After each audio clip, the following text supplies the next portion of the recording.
Sudah cerita panjang ya. Jadi singkat cerita sebenarnya Vincent sama Jessica ini sudah punya dua anak dan kemudian pingin lagi satu. Nah kebetulan pada saat pingin lagi satu ini Jessica udah di usia 36 tahun. Bener ya Jess? Bukan 26 ya? 3. Oh 27. 36 tahun. Jadi 36 tahun ini menunjukkan bahwa ada resiko. Kita tahu bahwa semakin lanjut usia wanita di atas usia 35, kemungkinan untuk melahirkan bayi yang cacat secara kromosom itu lebih tinggi.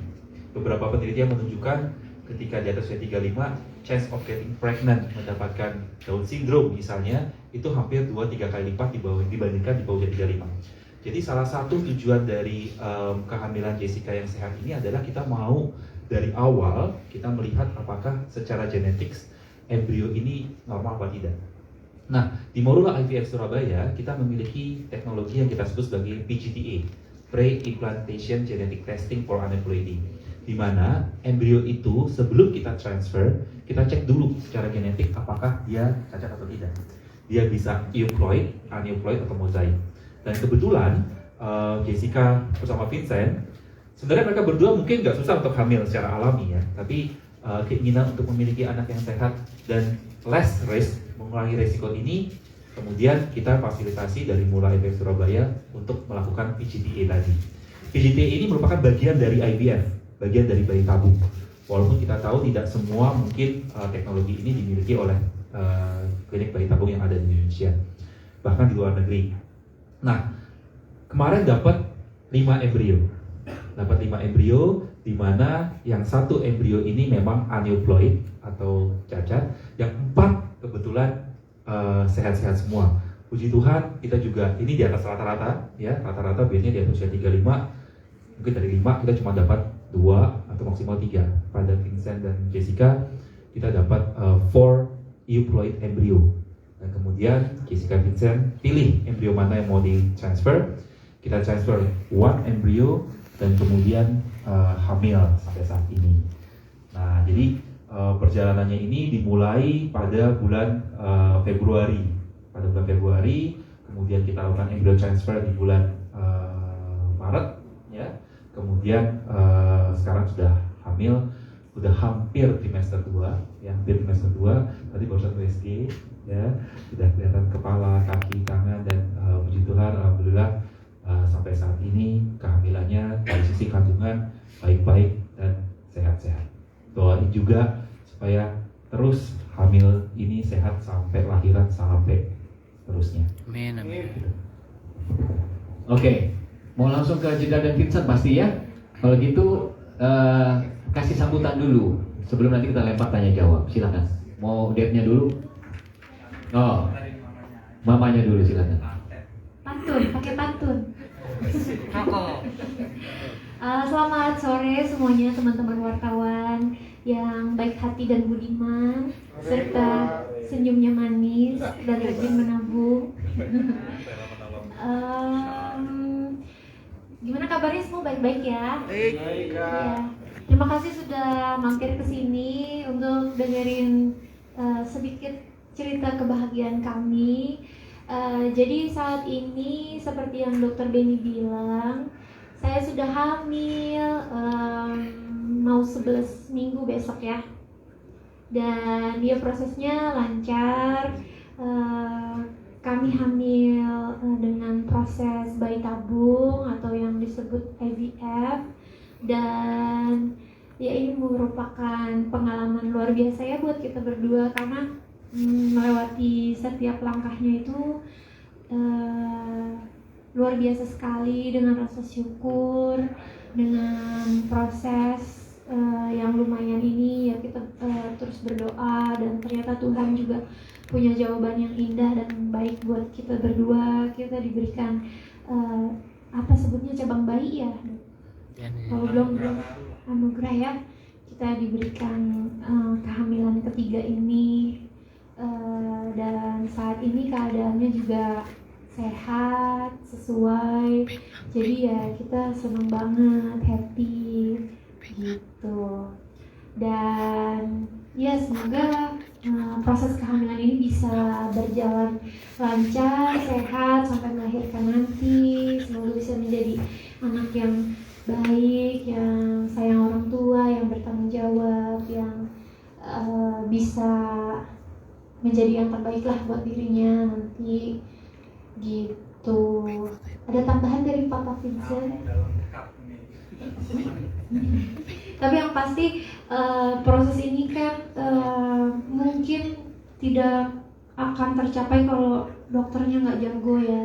Jadi terima kasih juga aku mau ucapin buat Dokter Beni, buat Morula IVF Surabaya, buat Morula IVF Indonesia, buat semuanya yang membantu proses ini selancar ini dan semenyenangkan ini gitu.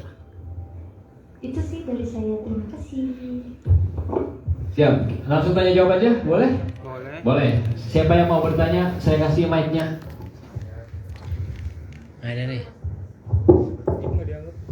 Ya, benar. Terima kasih Jess, terima kasih dokter. Untuk dokter dulu kali ya, dok. Apakah ada kan ada beberapa yang melakukan bayi tabung, cuman akhirnya mungkin ada kendala-kendala sama perkembangan anaknya. Nah, bagaimana sih dok untuk supaya orang-orang yang pengen mempunyai bayi tabung tapi benar-benar sehat gitu loh, sehat sampai dia lahir, sampai dia besar pun dia tetap sehat. Nah, buat Jessica ada nggak sih perbedaan saat hamil kedua dan pertama dan kedua dengan hamil bayi tabung ini? Terima kasih. Ya saya jawab dulu. Jadi sebenarnya kalau dibilang kalau orang hamil bayi tabung nanti anaknya kenapa-kenapa, ini sebenarnya mitos. Justru dengan bayi tabung kemungkinan anak kenapa-kenapa itu akan jauh lebih kecil. Kenapa? Karena pada saat proses bayi tabung itu kita melakukan seleksi dulu.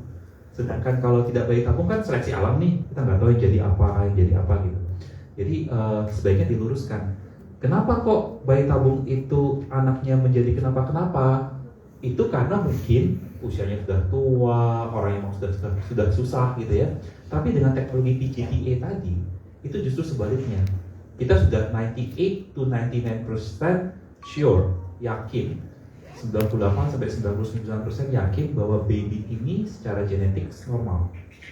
Jadi yang Down syndrome, Patau syndrome, Edwards syndrome, Jetuja syndrome, sindrom yang banyak itu sudah kita seleksi dulu.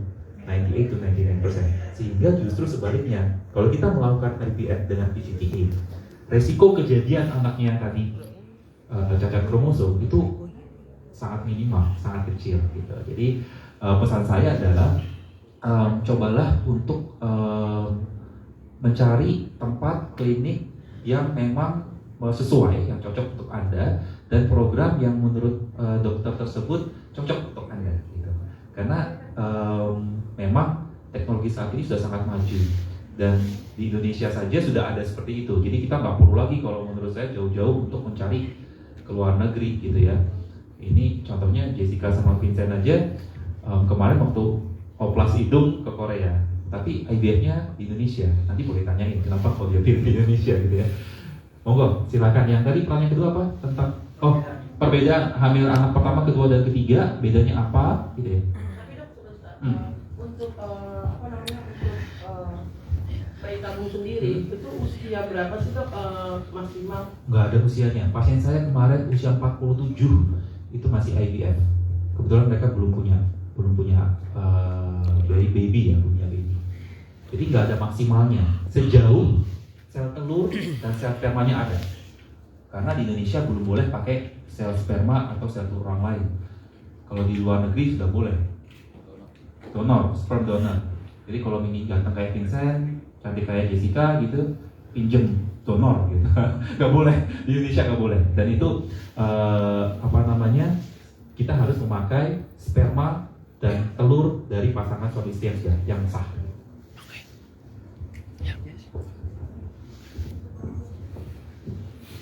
Ya Kak, untuk perbedaan masa-masa trimester pertama gitu ya, yang ngidam-ngidam gitu. Bedanya sih dulu waktu anak pertama El dan Don, yang kedua itu tetap ada mual, tetap ada masuk anginnya tetap ada. Tapi yang kali ini nih terasa lebih fantastik, bombastik ya. Jadi hampir tiap hari itu aku nggak nafsu makan, terus kayak mual, muntah-muntah gitu. Inilah suamiku yang sabar menghadapi gitu, support juga. Jadi ya sampai di hari ini sih udah ngelewatin apa ya, berat-beratnya sih. Kemarin tuh sempat juga kayak bed rest, istirahat di tempat tidur, soalnya ngerasa lemes banget kan, mual-mualnya gitu, karena nggak nafsu makan gitu. Bedanya sih itu yang kali ini lebih sensitif gitu. Iya masih. Tapi untuk makanan sendiri ini nggak sih perlu ekstra gitu? Enggak sih, justru karena aku kan nggak ada nafsu makan nih, jadi kayak nggak tahu mau makan apa, nggak mau makan gitu. Kayak justru jadi apa ya, jarang minta apa-apa ya. Jadi lebih ke makanan yang nggak bikin cepet enak atau mual sebenarnya. Jadi yang berat-berat mungkin dihindari, dan yang ringan-ringan tapi sering makan kayak gitu. Karena biasanya kalau dia yang sama baby down seporsi bisa habis.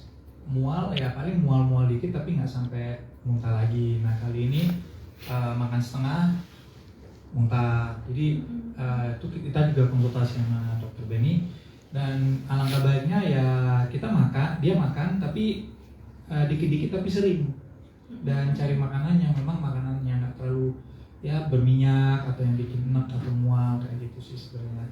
Dan kalau buat makanan yang ekstra-ekstra mungkin yang dimaksud dengan kayak dibutuhkan buat nutrisi atau enggak, itu sih enggak, karena so far sih bayinya, embrionya itu sehat. Jadi ya makanan juga kita jaga sih, jangan terlalu yang